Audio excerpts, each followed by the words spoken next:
Okay, so welcome to the 20th day of the 40-day intensive, Awaken to the Mind, to the Light Within.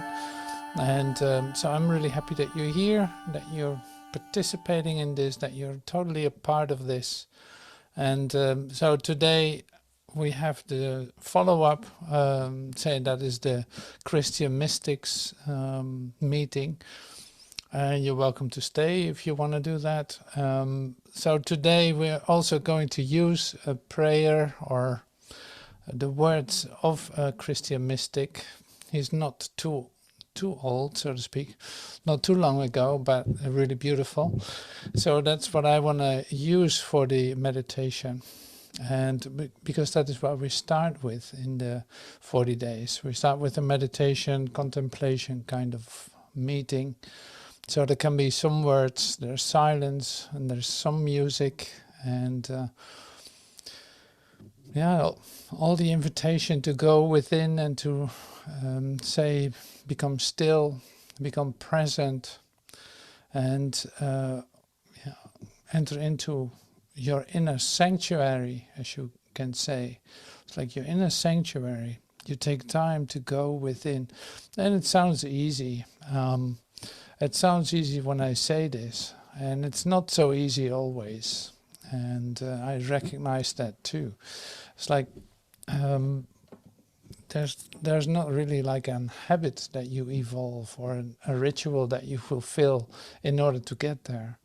So it is every day it's different to do it, and that's my experience. It's always different, but. So there are some things that help, and these are the things that I mention, but that doesn't say anything about your experience of this all.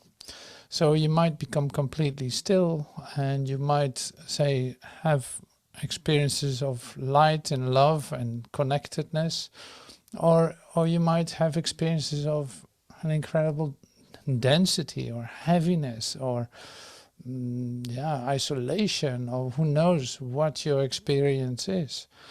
So, with meditation it's actually great because there's no really an outcome to it.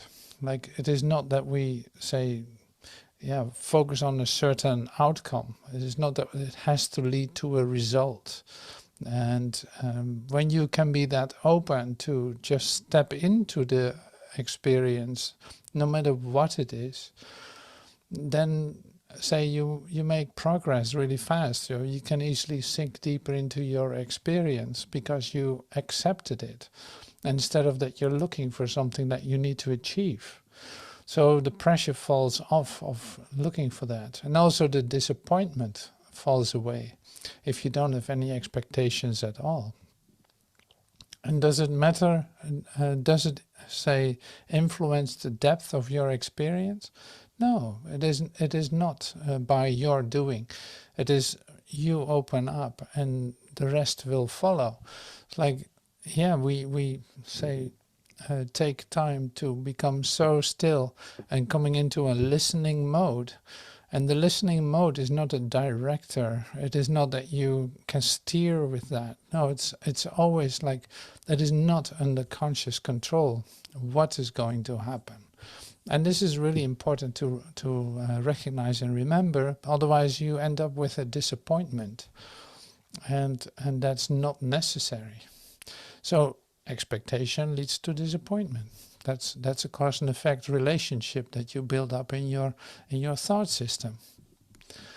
So here we are. This is what I mean. So we come back to the place where we start to recognize, whatever happens.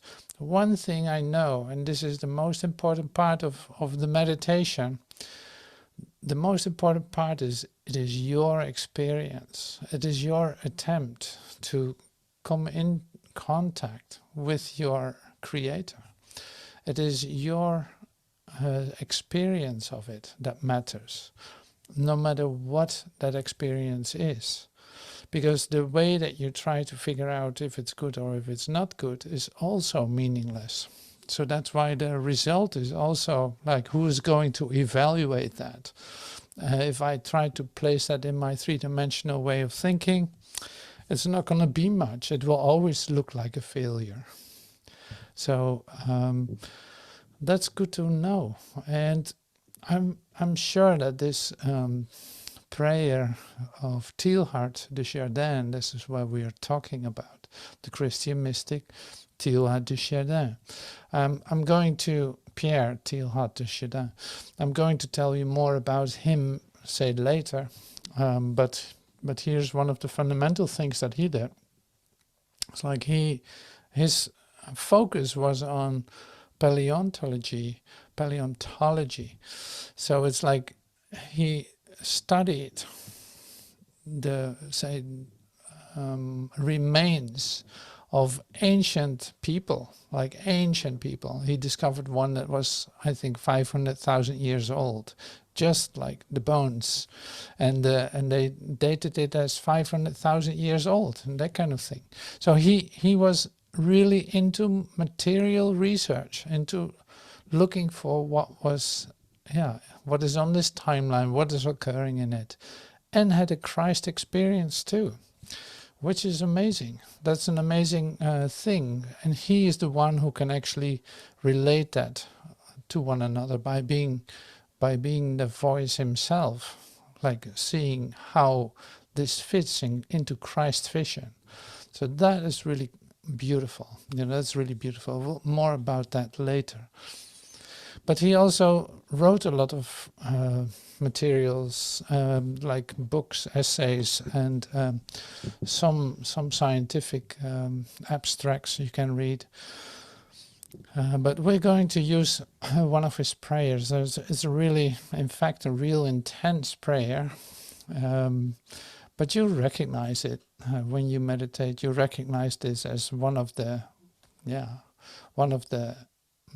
things that you actually sometimes want to scream out.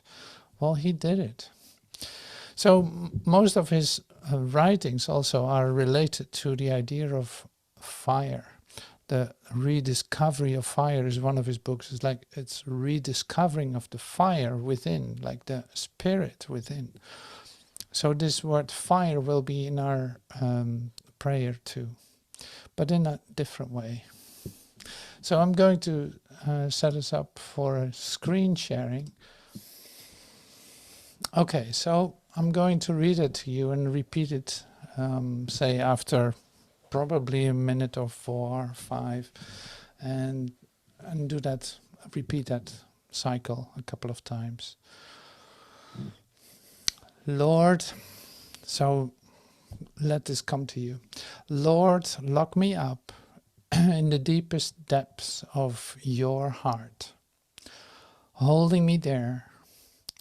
Burn me, purify me, set me on fire, sublimate me, till I become utterly what you would have me be. Through the utter annihilation of my ego. Lord, lock me up in the deepest depths of your heart, holding me there. Burn me, purify me, set me on fire, sublimate me, till I become utterly what you would have me be. Through the utter annihilation of my ego. Lord, lock me up in the deepest depths of your heart, holding me there. Burn me, purify me, set me on fire, sublimate me, till I become utterly what you would have me be. Through the utter annihilation of my ego.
Lord, lock me up in the deepest depths of your heart, holding me there.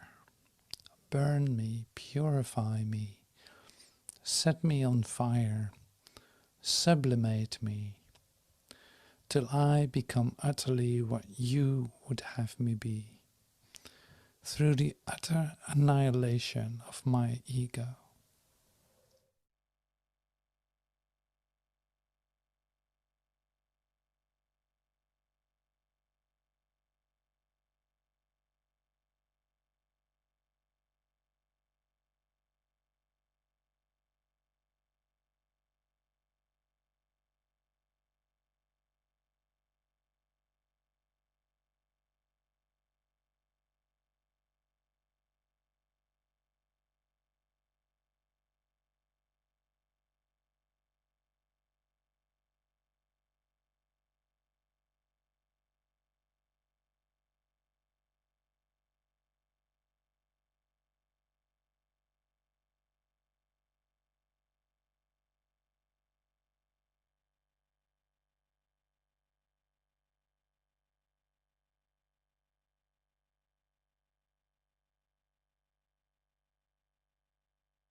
Lord, lock me up in the deepest depths of your heart, holding me there.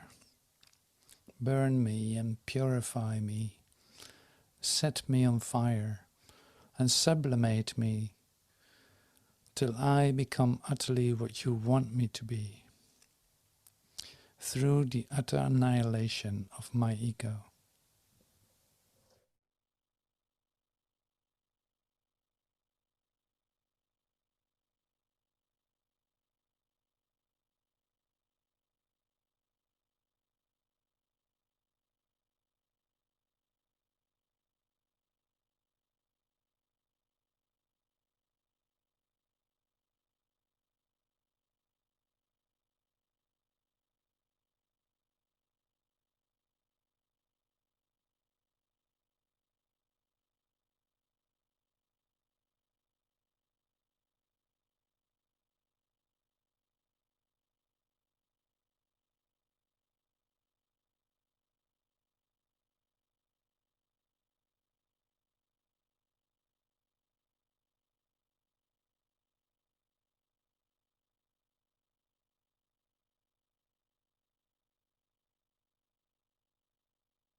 Lord, lock me up in the deepest depths of your heart, holding me there, and burn me, purify me, set me on fire, sublimate me, till I become utterly what you would have me be, through the utter annihilation of my ego.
Lord, lock me up in the deepest depths of your heart, holding me there.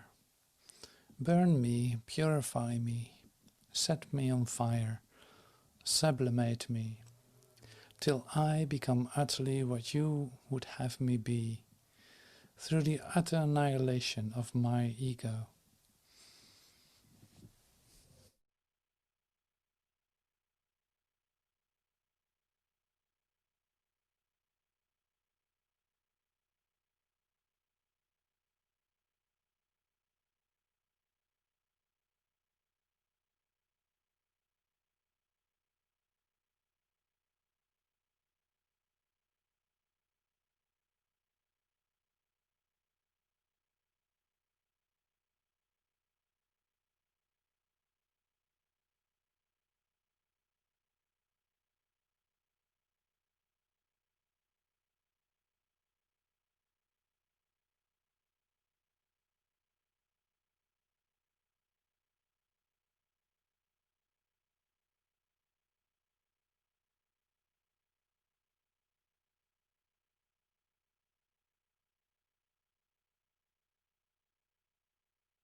Right. Thank you. Thank you for the meditation together. I thought it was a great, great prayer, if you want, from Pierre Teilhard de Chardin. And so we continue using his material in this meeting that we have. And like I said, he was a paleontologist. So he's examining his research. He has been researching bones and all that to discover something about humanity, something about the origin of everything. So he went, say, into a depth research into matter, literally, to discover the nature of it all. And so there are many sides to this. It's like there's a different way you can use this, of course, what he's sharing. And so the great thing is that he did it literally his way. Like, this was for him. He literally chose to be a scientist. So he did anthropology. He did all kinds of like history, geography. He studied a lot, and so that was his path. That was for him like essential to come to the fullness of himself, so to speak, to discover who he really is. That actually helped him. See, and that is the part that is, I think, beautiful as an example. So he was a pastor too. Like, he had his, say, religious things within the Catholic Church. And so this when is this happening? This is in 80, I think 80 that he was born, and he passed on in 1955, I think, just 10 years before Joel. And so he actually say decided to have a scientific career. He wanted to know everything about, say, geography, everything to know about matter, how it is related to God, how it is part of creation, how it is related to all of it. And so he wrote a couple of books around that theme. One of them is The Phenomena of Man. Maybe you know this book, Phenomenon of Man. So after this meeting, I will send you, say, an email with links to his materials, because there's literally an audiobook you can listen to. Somebody's, or maybe even a computer or robot is reading it to you, but the words are still very well, you can listen to it pretty good. Anyway, so that's the book. So one of the few words that he uses as kind of definitions is noosphere, is omega point, and is, well, so he has more. I can't come up with them right now, but omega point is an important one, because in fact he described the Christ experience as the omega point in the universe. So it's like you have all kinds of levels of matter, and they're all related. And say also man has an essential part in it, but there's also, like, it has a consciousness. Man has a consciousness, but it doesn't stop there. Like, there are different ways of discovering the depths of your being. And so you come into different spheres, as he calls them, and say finally come to the realization of your omega point that's in fact in everyone. And especially when he started to say things like that within the Catholic Church, where he was a pastor and he wrote books about it. Yeah, noosphere. So where he was talking about it in church, that was not the right thing to do, at least not in the ears of the Pope and of cardinals that were around him. So he was excommunicated a couple of times out of the church. So he was one time banned, in exile in China, where he continued his research as a paleontologist. And he was in exile in New York, where he actually passed on, say, later on. So he traveled a lot. He was in all kinds of research all over the world, and when it comes to the absolute origin of humankind. So that's why I said he found this, like the bones of the China man somewhere in China. It has a different name, but I forgot about that. But you can read that for sure. And so this was like 500,000 years old, 500,000 years old, which is pretty long time if you recognize that. Say humankind is on the planet, according to science, for 40,000 years. So this is like a real early thing. But see, he was interested in that, and he tried to relate everything in the sphere of coming to the evolution of man and rediscovering the passion, the fire within, just like we prayed for in our meditations, like the fire within, in fact, spirit within, and say rediscovering fire. It was in one of the books also that he wrote, but it's more like it was an idea of you actually recognize something that was already there, but now in a whole different way it comes to you, like in full flame. And of course he's not the only one who uses terms like fire in as a comparison to spirit, because you know the probably know the mystic Saint Germain too.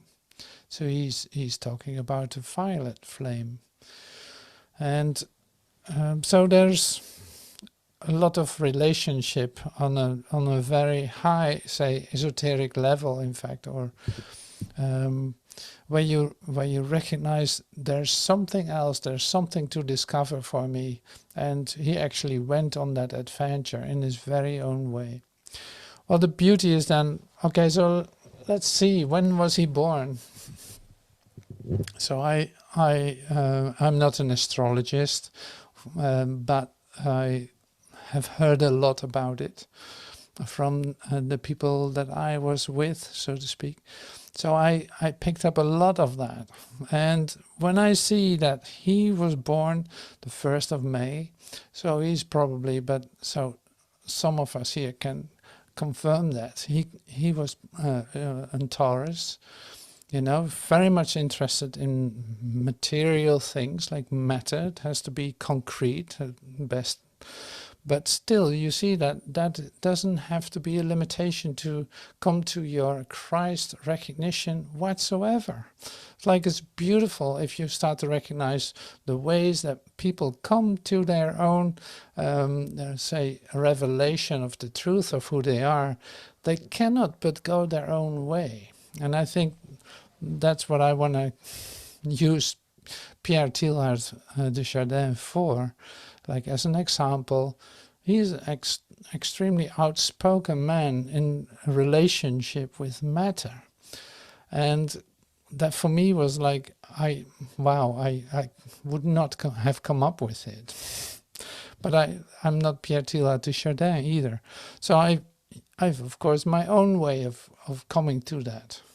So it's so individual. Your transformational process is so individual, but so beautiful how somebody can be an example of, oh yeah, so I really only have to be myself. Even in my humanhood, all these aspects, all these parts of me are going to be used to wake up out of the dream that I find myself in. It will give me that, like it will dissolve that language of me. I will go beyond the words and the forms of my discoveries into the, say, the rediscovery of the passion of my love for God. So that is such beautiful. He's such a beautiful example of that. So I always had a very good feeling listening to Pierre Teilhard de Chardin's materials, like when it was read to me or when I was reading it. So I came up, I think it's the Goodwill store that I was in Boston or something. When I just stepped out of Mary Baker's church in Boston, I ran into a bookstore and found in a book of Teilhard de Chardin. So that is this book. It's like the Hymn of the Universe. Now there are many. I got prayer out of this book too that I but there are many pensées, he says, like contemplations in this booklet, even though it's a very small booklet. And I want to read a little bit of that, if you let me. Oh yeah, here it is. It's just interesting, his language. Of course, this is translated, I guess, from France too. From French into English. Let us leave the surface and, without leaving the world, plunge into God. There and from there, in him and through him, we shall hold all things and have command of all things. We shall find again the essence and the splendor of all the flowers, the lights we have had to surrender here and now in order to be faithful to life. Those beings whom here and now we despair of ever reaching and influencing, they too will be there, united together at that central point in their being, which is at once the most vulnerable and the most receptive and the most enriching. So he's in fact talking about the same as I was sharing with you about too. It's like the recognition of that we're one, but that's great. You know, the idea of that we're one is great. To come to the experience of this oneness, you cannot not do this, but in your own way, and using your means to do this, using your path, like you're literally walking on that path, and it can only go your way. So it doesn't mean that you have to become a pastor or a paleontologist to get to your Christ recognition.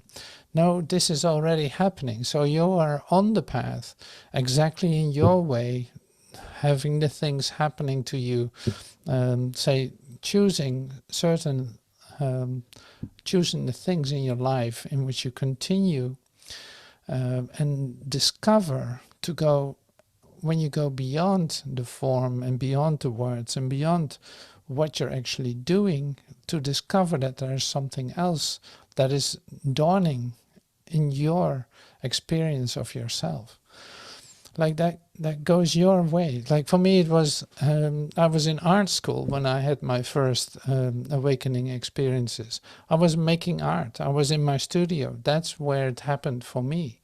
Like I cannot deny that. It was an essential part to come to my choice to choose to do that. You know, it's like that was an essential step. After everything else that I have done, I suddenly come into the say the path of self-expression, of making art, opening up for inspiration, and all this. Like after all the time that I've tried to deny this, by doing a technical study, being in, say, university, doing a nursing education, doing this, doing that, all these things that you've done, that I've done, to come to the point where I actually start doing what I always wanted to do and felt that I had to do. But it was like dismissed, or it was told, I was told like, well, you shouldn't do art, you know, this is never going to pay, or you will not have a good life when you do so, or this and that. No. So finally I choose to go to art school and do this. And in that, the most essential thing happened to me. It does not have to do with the art that I was making. It had to do with the discovery that I only can be myself. And in that, like, it will be given to me to go beyond myself. Like it's essential to do these things too, in order to say, step through the portal and discover the trueness of your being. It's like that was the force pulling you anyway. That was the force giving you that already, or showing you that, like, go this way, this way. Now you are guided all along the way. So that's why you never have to doubt where you find yourself. Like, there's a perfect plan, it's working really well. And so it is with our paleontologist, who was a pastor too. He had a good mind. He could research really well. He was a smart guy, so to speak. But that was really a talent that was necessary for him to come to the place where he actually moved through the portal into his own being. And so it does not matter what you do. See, as long as you're inspired to do it, and when you feel like, yes, this is an essential part of me, for me to do this, and in your spiritual studies, you start to let everything fall into place, and that is so beautiful. If you look at this in a transformational perspective. So for me, then, self-expression, say being born in August as a Leo expression of myself, I do self-expression. Yes, of course. It's like that's also a part of this, you know. So it's nice to look at it that way. So you can take a look at yourself with this and say, like, okay, so how does that work for me? What am I actually doing, and where do I find myself in my transformational path? And just to discover how well everything is starting to fall into place. You know, it's like, yeah, there does not need to be any conflict anymore. It's like, I know that the things that I don't do to find fulfillment, but I do the things that I do to discover something about myself, you know. So that, yeah, I made that point. Let me see, is there more in the book?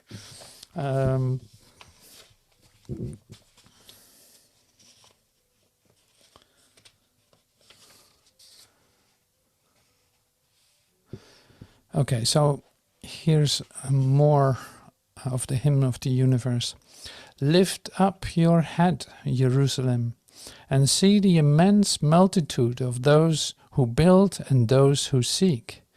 See all those who toil in laboratories, in studios, in factories, in the deserts, and in the vast crucible of human society. For all the ferment produced by their labors, in art, in science, in thought, all is for you. Therefore, open your arms wide. Open wide your heart, and like Christ your Lord, welcome the wave flow, the flood of the sap of humanity.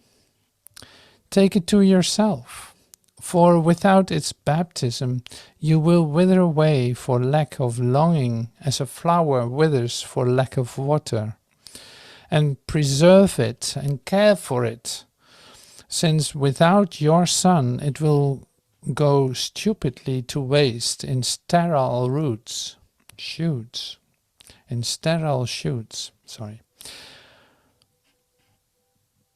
What has become of the temptations aroused by a world too vast in its horizons, too seductive in its beauty?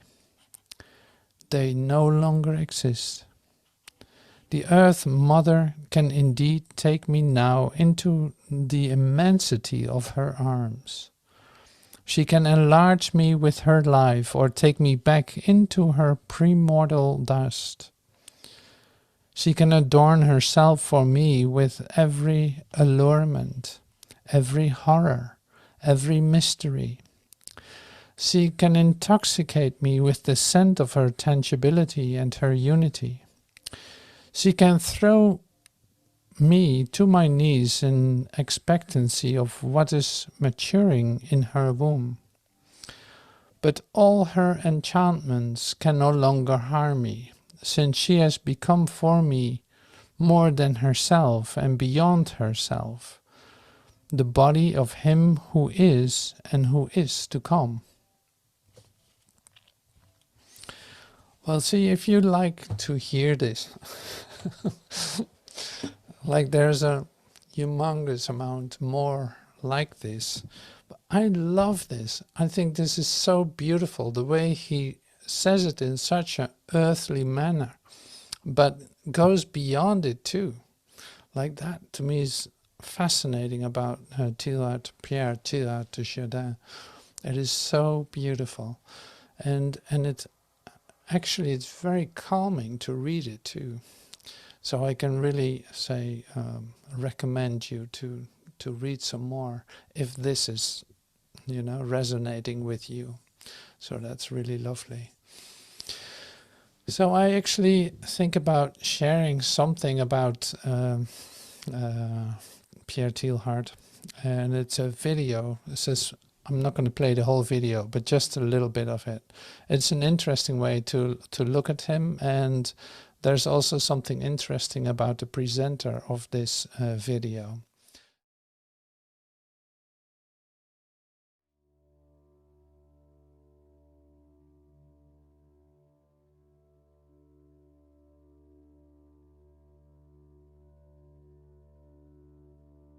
We are not human beings having a spiritual experience. We are spiritual beings having a human experience.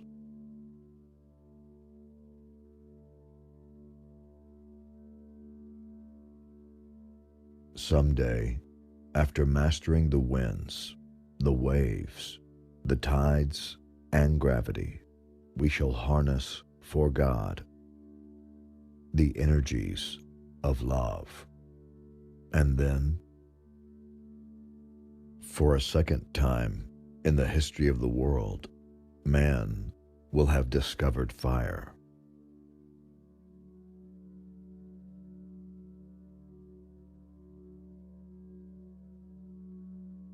Above all, trust in the slow work of God. We are quite naturally impatient in everything to reach the end without delay. We should like to skip the intermediate stages. We are impatient of being on the way to something unknown, something new. And yet, it is the law of all progress that it is made by passing through some stages of instability, and that it may take a very long time. And so I think it is with you. Your ideas mature gradually. Let them grow. Let them shape themselves without undue haste. Don't try to force them on, as though you could be today what time, that is to say, grace and circumstances, acting on your own goodwill, will make of you tomorrow. Only God could say what this new spirit, gradually forming within you, will be. Give our Lord the benefit of believing that His hand is leading you, and accept the anxiety of feeling yourself in suspense and incomplete.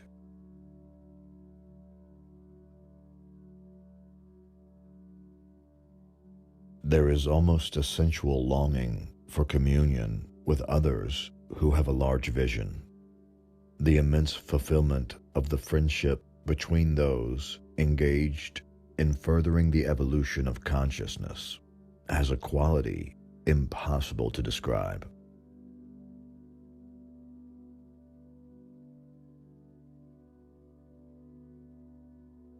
Our duty as men and women is to proceed as if limits to our ability did not exist. We are collaborators in creation.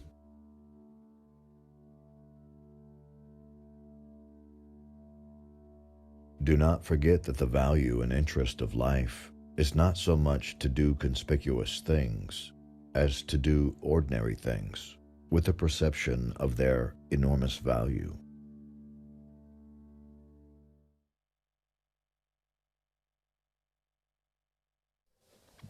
All right, so that was a man with a very deep voice. I cannot imitate that at all. But it's great. So I loved to share some of this just because of the fact that it is bringing in some ideas of our Christian mystic Pierre. And okay, so the questions that follow that he shares, okay, I don't know what to do with that, basically. That's why I stopped the video. So I see that, and this is really interesting actually for your own discovery. It's like I see that when you start to look for a certain Christian mystic, that a lot of it is used to say emphasize people's own story, and it's a tendency, of course. I'm doing the same thing probably, but coming from my perspective in a different way. And so you see that is so specific also to listen to that, because the questions that some people raise, that they put up, you would not ask anymore. And so, for instance, the idea what Teilhard shared and where he was excommunicated for had everything to do with direct communication with God. See, that did not pay off for the Catholic Church. It was they worked with the idea that you had to give to the church in order to have a good place in heaven. Just like you see in the Muslim world now too. Like if you follow these rules, then you have a good place in heaven. It has nothing to do with the direct communication that is possible now. And that makes everything different. So if you hear what Pierre Teilhard de Chardin shares with you, it is always pointing to the direct communication with God. It is helping you to plunge into God, as he says in this what we read, or like set me on fire, completely say annihilate me in order to be fully present in the heart of God. That is what he is offering, in fact, in everything that he's writing. And that is exactly when he was not, say, popular for. People had like, well, that's blasphemy. You cannot do that. It's the same as with Jesus. You know, of course, it's the same story as with Jesus. Jesus could not share what his experience was without being crucified. It's like nobody's going to accept that if you try to say maintain your place in humanhood, if you try to defend yourself in this human setup of power and opposition and all that. So that's why it's so nice to bring first bring in what he shares in the meditation, so you feel you already make a deep connection with what is shared, and you recognize your own, say, desire. But in the very subtle place of the stillness of your being, you receive this and you recognize this, the oneness in it. Like it's literally you use his voice to say the same. And that's what I love about our meeting and our setup here, that we do it this way, because it is still about the intimacy of your God contact, yourself. This is not about someone else. No, this is about the recognition of the essence that is being shared to you, that you recognize in yourself. So yeah, this is always great. This is the same as listening to Joel or listening to Master Teacher or whoever you listen to. Like that is the same idea. It starts to become the recognition that all is happening in you. You start to recognize yourself as the Christ that you are. You start to recognize the light of the world that you are. And so great. That's why I love the illustrations. That's why I love, say, the illustrations of the personal expression of it all. The personal expressions of everyone who comes to this experience, who actually discovers something deeply within himself. So that's really great. So I will send out some materials after this class. You can read it or watch it or listen to it. It's great to hear some of the phenomena of man, because then you see what he is really about. So if you love his language and it resonates with you, please listen to it. But I'm sharing it anyway. All right, so thank you so much for being in this class and listening and being open to receive this.